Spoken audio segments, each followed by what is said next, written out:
ඔයා ජීවිතේ එකපාරක් හරි ප්‍රතික්ෂේප වෙලා තියෙන මිනිස්සෙක්ද? Tamanට කවුරුත් නෑ කියලා හිතෙන තරමටම ප්‍රතික්ෂේප වෙලා තියෙන මිනිස්සෙක්ද? තනියම කාමරයකට කොටු වෙලා ඇයි මම ජීවත් වෙන්නේ කියලා හිතෙන තරමටම ප්‍රතික්ෂේප වෙලා තියෙන කෙනෙක්ද? මනෝවිද්‍යාවට අනුව මේ ලෝකේ තියෙන ජරාම සිදුවීම් වලින් එකක් තමයි ප්‍රතික්ෂේප වීම කියන්නේ.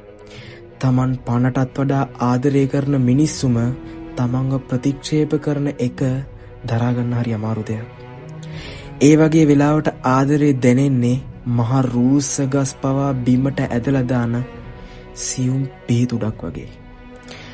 ආදරේ කියන වචනේ ඇහුණත් ඇස් අගිස්ස තෙමුනේ ඇයි මාව මේ මනුස්සයා ප්‍රතික්ෂේප කළේ කියලා හිතන නිසා නෙමේද? මොනතරම් ආදරේ කළත් මොනතරම් කැපකිරීම කළත් මාවම ප්‍රතික්ෂේප කරන්නේ ඇයි කියලා හිතන නිසා නෙමෙයිද? ඒක සාමාන්‍ය දෙයක්.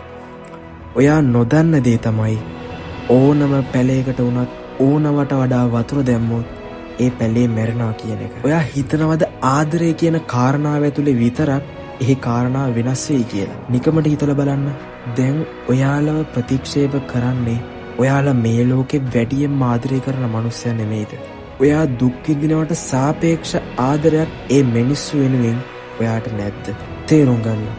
ඕනම දෙයක් ඕනවට වඩා ලැබුණොත් ඕනම කෙනෙක්ට ඒ දේ ගැන තියෙන ආසාව වටිනාකම නැති වෙනවා. මුල් කාලෙදි මොන තරම් ආසාවක් වටිනාකමක් දැනුණත් ටික කාලයක් යද්දි ඒ දේ වෙනස් වෙනවා. වෙන දේවල් වලට ආස කරන්න පටන් ගන්නවා. හරියට ඔයාව ප්‍රතික්ෂේප කරනවා වගේ. මොන තරම් ආදරයක් තිබුණත් 100% ඒක පෙන්වන්න එපා. කුතුහලයක් ඇති වෙන්න තියන්න. මොකද මිනිහෙක් Tamanට 100% පැහැදිලි වුණ පොතක් සමහරට ආයේ කවදාවත් පෙරලලා බලන්නේවත් නැති වෙන්න ඉඩ තියෙනවා. ප්‍රතික්ෂේප වීම ගැන හිතන්න කාලයක් නෑ. කඳුළු බිඳුවක් බිමට වටන්න තරම්වත් කාලයක් මේ පුංචි කාලපාරාසය ඇතුළේ අපිට නෑ. කාලය හරිම සීමිතයි. ඔයාට ආදරය කරන මිනිස්සු 100ක්ව ප්‍රතික්ෂේප කරලා එකම මිනිස්සෙක්ගෙන් ප්‍රතික්ෂේප වෙන එක ගැන ඔයා හිතනවා නම් පොඩ්ඩක් හිතලා බලන්න. ඔයා මොනතරම් මහන්සි වුණත් කිසිම ඇගීමක් නැති වුණත් හිතන්න ඔයාගේ මහන්සියේ වටිනාකම ඔයාට. ඔව් ඒක ඔයාට. මහන්සි වෙලා වැඩ කරන්න. දිනනකම් අතාරින්න එපා.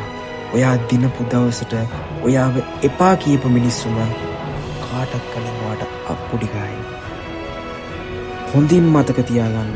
මිනිස්සුන්ට මතක සාර්ථක වුණ මිනිස්සු විතරයි. කවුරු ආව එපා කිව්වත් කවුරු ඔයාව ප්‍රතික්ෂේප කරත් ඔයාව ප්‍රතික්ෂේප කරපු දවසට තමයි ඔයා පරාද වෙන්නේ. තියෙන්නේ පුංචි කාලයයි. දිනලම නවතින්න. ඒ දවසට මුළු ලෝකෙටම ඇහෙන්න අපි චියර්ස් කියමු. ඔයාට මේ වචන ටිකෙන් ජීවිතේම හැදුනා කියලා හිතනවා නම් දැම්ම ගිහින් වැඩ කරන්න. ඔයාගේ දිනුම් කණුව වෙනුවෙන් දිගටම වැඩ කරන්න. ජීවිතේ තව එක දවසක හරි අපි ආයෙත් හම්බෙන්න ඕනේ කියලා හිතනවා නම් මාව subscribe කරන්න. ජය වේවා.